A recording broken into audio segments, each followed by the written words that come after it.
erronée. Une explication erronée. La Bible, sachez que Dieu ne traite pas avec un seul peuple. Dieu traite avec deux peuples. Il y a un premier peuple qui est Israël, que Dieu appelle son fils aîné.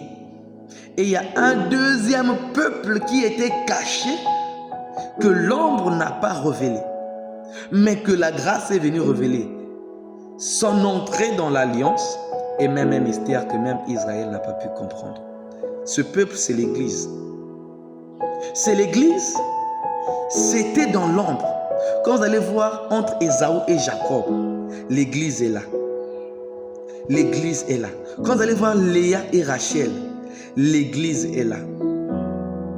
Mais l'ombre n'a pas montré que c'était l'Église. Mais la grâce va nous démontrer que l'Église était présente dans l'ombre. Dieu était en train de parler de l'Église de façon cachée. De façon cachée. Quand vous voyez Ruth, cela parle de l'Église. Quand vous voyez Rahab la prostituée, cela parle de l'Église. L'Église était cachée dans l'ombre, mais on ne pouvait pas le voir.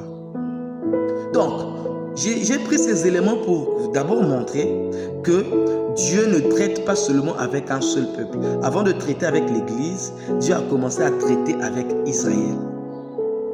Aujourd'hui, Dieu ne traite pas avec Israël en tant que nation, parce que la grâce est parmi les nations. Et Israël ne connaît pas Dieu aujourd'hui. Il ne croit pas en Jésus. Alors, sachez que les gens, le peuple, qui sont appelés à vivre l'enlèvement, ce n'est pas Israël, c'est l'Église. C'est l'Église qui est appelée à vivre l'enlèvement, d'aller au ciel. Israël n'a pas d'alliance d'enlèvement avec Christ. Israël n'a pas une alliance d'enlèvement avec Christ. C'est l'Église qui va vivre l'enlèvement.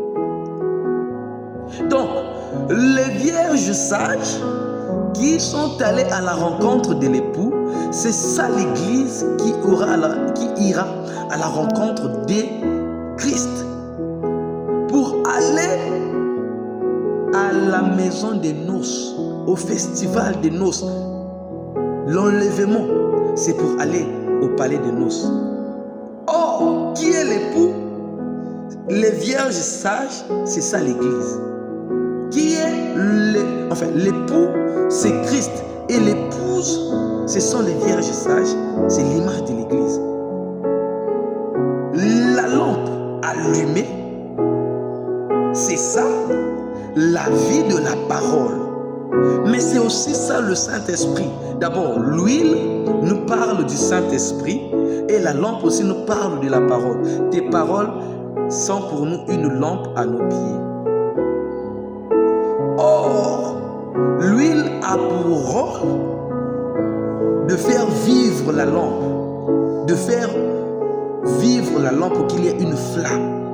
Or, si la lampe, c'est la parole, qu'est-ce qui donne vie à la parole? Mais c'est l'huile. Tout comme un enfant de Dieu étant une flamme de feu, pour qu'il puisse être éclairé, il faut qu'il y ait le Saint-Esprit en lui. Mais les autres n'avaient pas l'huile en réserve. Israël a la parole, mais n'a pas la révélation de la parole. Israël a la parole, mais n'a pas la révélation de la parole. Voilà pourquoi aujourd'hui ils ne peuvent pas croire en Christ, en Jésus. Mais si l'Église, aujourd'hui les nations, peuvent croire en Christ, c'est parce qu'ils ont la révélation de la parole. Ils ont la révélation de la parole. Voilà pourquoi ils peuvent croire en Jésus-Christ. Ils peuvent croire en Christ. Toi et moi, si on croit, c'est parce que Christ, par le Saint-Esprit, nous a révélé.